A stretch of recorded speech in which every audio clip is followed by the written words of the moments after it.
ان حضرتك عرضت اروح النادي الاهلي، والاخ اللي اسمه الاخ محمود طاهر قال انا غير مرحب بيه، انا ما يشرفنيش اقعد معاه. الصياعه ادب، واخد بالك؟ الصياعه ادب.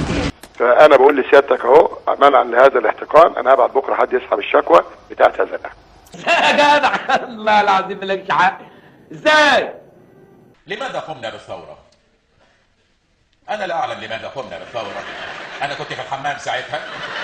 خلاص ربنا يهديك ويصلح حالك. ربنا يهديني. ربنا يهديك، ربنا يهدينا يا استاذ عزيز، ربنا يهدينا، ربنا يهدينا جميعا، ربنا يهدينا كلنا طبعا ربنا يهدينا ويصلح حالك. ربنا يهديك.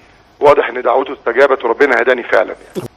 شفت ربنا هداني ازاي؟ انا مش هسيبكم الا لما ربنا يهديكم. ربنا يهديك انت، ربنا يهديك انت، ربنا يهديك انت، ربنا يهديك انت، ربنا عارف هيهديك انت، ربنا يهديك انت، ربنا يهديك انا فيه.